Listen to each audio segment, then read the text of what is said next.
നമസ്കാരം. തെരഞ്ഞെടുപ്പിന്റെ വിജ്ഞാപനം പോലുമായില്ല. തെരഞ്ഞെടുപ്പ് കമ്മീഷൻ അതേക്കുറിച്ച് ആലോചിക്കുന്നു.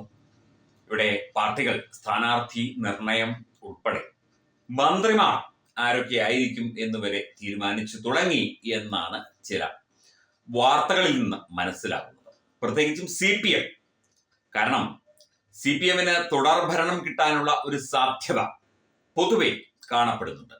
അതായത് BJP കുറച്ച് സീറ്റുകൾ പിടിക്കുകയും UDFന് തെക്കൻ കേരളത്തിലടക്കം വേണ്ടത്ര രീതിയിൽ സീറ്റുകൾ കിട്ടാതിരിക്കുകയും ചെയ്താൽ ബാക്കിയുള്ള സീറ്റുകൾ ഇടതുപക്ഷത്തിനാണല്ലോ. അപ്പം അത്തരത്തിൽ ഒരു അനുഭവം വന്നു കഴിഞ്ഞാൽ നേരിയ ഒരു ഭൂരിപക്ഷത്തിലായാലും ജയിക്കാനുള്ള അല്ലെങ്കിൽ തുടർ ഭരണത്തിനുള്ള ഒരു സാധ്യത ഇടതുപക്ഷത്തിനുണ്ട് എന്ന് രാഷ്ട്രീയ നിരീക്ഷകർ അടക്കം വിലയിരുത്തുന്നുണ്ട്.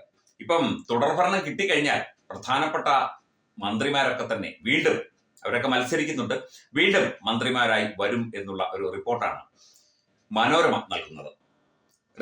മുഹമ്മദ് റിയാസ് മരുമകനെ വിട്ട് ഒരു കളിയില്ല.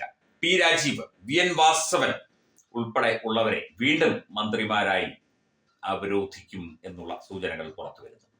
അതായത് ഈ മന്ത്രിമാരൊക്കെ തന്നെ തികഞ്ഞ പിണറായിസ്റ്റുകളാണ്, അല്ലെങ്കിൽ അവരൊക്കെയാണ് സത്യം പറഞ്ഞാൽ പിണറായി വിജയന്റെ ഒരു ശക്തി ബലം, അദ്ദേഹത്തിന് പിന്തുണ കൊടുക്കുന്നത്.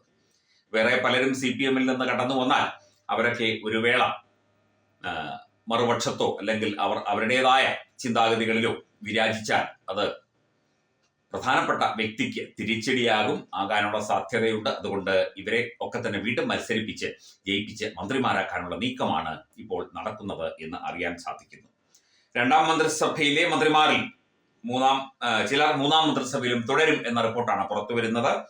ഇതിനായി MLA-മാർക്ക് 2 ടേം എന്ന നിബന്ധനയിൽ അയവ് വരുത്തിയതിന് സമാനമായി മന്ത്രിമാർക്ക് ഒരു തവണ എന്ന വ്യവസ്ഥയും CPM നീക്കാൻ ഒരുങ്ങുന്നു എന്നാണ് റിപ്പോർട്ട്. നിലവിലെ മന്ത്രിസഭയിലെ 9 CPM മന്ത്രിമാരെയും മത്സരിപ്പിക്കാൻ ധാരണയായിട്ടുണ്ട്. അതിൽ ഈ 3 പേരാണ് VN വാസവൻ, P രാജീവ്, അതുപോലെ തന്നെ PA മുഹമ്മദ് റിയാസ്. ഈ 3 പേരാണ് വീണ്ടും മന്ത്രിമാരാക്കാനുള്ള സാധ്യതയുമായി തയ്യാറായി നിൽക്കുന്നത്. R ബിന്ദുവിന്റെ അവസരം വിജയരാഘവന്റെ അദ്ദേഹത്തിന് സ്ഥാനാർത്ഥിത്വം കിട്ടുമോ എന്നതിനെ ആശ്രയിച്ചിരിക്കും. ഒന്നാം പിണറായി മന്ത്രിസഭയിൽ മികച്ച പ്രകടനം നടത്തി ജയിച്ചിട്ടും രണ്ടാം മന്ത്രിസഭയിൽ മന്ത്രിമാരാക്കാത്തവരുണ്ട്. അതിൽ പ്രധാനി മട്ടന്നൂരിൽ നിന്ന് ഏറ്റവും കൂടുതൽ ഭൂരിപക്ഷത്തിൽ കേരളത്തിലെ ജയിച്ച KK ശൈലജയാണ്. ഇത്തവണയും അവർ മത്സരിക്കുന്നുണ്ട്, പക്ഷേ അവരെ നിർത്തി തോൽപ്പിക്കാനുള്ള ഭാവമാണെന്നാണ് കേൾക്കുന്നത്.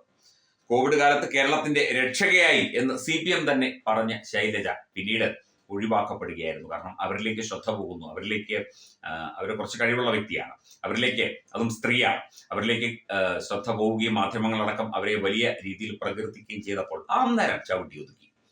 ഇപ്പം ചവിട്ടി ഒതുക്കാൻ പറ്റാത്തവരായിട്ട് അല്ലെങ്കിൽ ചവിട്ടി ഒതുക്കപ്പെടാത്തവരായിട്ടുള്ളവരാണ് ഇവരൊക്കെ തന്നെ. സജി ചെറിയാനും ഒക്കെ അങ്ങനെയുള്ളവരാണ്. എന്തായാലും PA മുഹമ്മദ് റിയാസ് മരുമകനെ വിട്ടൊരു കളി എന്തായാലും ഇല്ല എന്നുള്ള കാര്യമാണ് മനസ്സിലാകുന്നത്.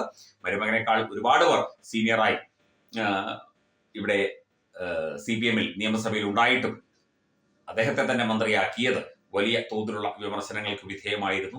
അതിൽ ഏറ്റവും കൂടുതൽ വിമർശനം പാർട്ടിക്കുള്ളിൽ നടത്തിയത് AN ഷംസീറാണെന്ന് കേൾക്കുന്നു. അദ്ദേഹത്തെ സ്പീക്കർ സ്ഥാനം കൊടുത്ത് ഒതുക്കുകയും ചെയ്തു. അപ്പോൾ മരുമകനടക്കം നിരവധി പേർ വീണ്ടും മന്ത്രിമാരാകാൻ മന്ത്രിക്കുപ്പായം തുന്നി തയ്യാറായിരിക്കുന്നു. ഇനി ജയിച്ചാൽ മാത്രം മതി. CPMന് മാത്രമല്ല LDF ജയിക്കുകയും വേണം, അതുപോലെ തന്നെ പാർട്ടി ജയിക്കുകയും വേണം. പണ്ട് അച്യുതാനന്ദന്റെ കാര്യം പറഞ്ഞ പോലെ അച്യുതാനന്ദൻ ജയിക്കുമ്പോൾ പാർട്ടി തോക്കും, പാർട്ടി ജയിക്കുമ്പോൾ അച്യുതാനന്ദനെ തോൽപ്പിക്കും. ഇതായിരുന്നു പരിപാടി. എന്തായാലും ഈ ഒരു കാര്യത്തിൽ, മരുമകന്റെ കാര്യത്തിൽ അത്തരം കാര്യങ്ങൾ ഉണ്ടാകും എന്ന് തോന്നുന്നില്ല. വളരെ ആത്മാഭിമാനത്തോടു കൂടി തന്നെ മുമ്പോട്ട് വരുന്നു. അതുപോലെ EP ജയരാജൻ, AK ബാലൻ, C രവീന്ദ്രനാഥ്, തോമസ് ഐസക് എന്നിവർക്ക് മത്സരിക്കാനുള്ള ടേം ഒക്കെ തന്നെ സെറ്റ് ചെയ്ത് കൊടുത്തിട്ടുണ്ട്. പക്ഷെ ഇവർക്കൊന്നും ആ കുഴപ്പമൊന്നുമില്ല. P രാജീവിന് കുഴപ്പമില്ല, അതുപോലെ തന്നെ PA മുഹമ്മദ് റിയാസിന് ഒന്നും കുഴപ്പമില്ല. അങ്ങനെയുള്ള ആളുകൾക്കൊന്നും ഒരു പ്രശ്നവുമില്ല. VN വാസവന് ഒട്ടും കുഴപ്പമില്ല. എന്തായാലും നടക്കട്ടെ കാര്യങ്ങൾ. മന്ത്രിക്കുപ്പായമൊക്കെ തയ്പ്പിച്ച് വളരെ തേപ്പിച്ച് നല്ല ഭംഗിയായി തന്നെ തയ്യാറായിരുന്നുള്ളൂ. LDF മൂന്നാം തവണയും അധികാരത്തിൽ വരട്ടെ എന്ന് ഞങ്ങൾ ആശംസിക്കുന്നു.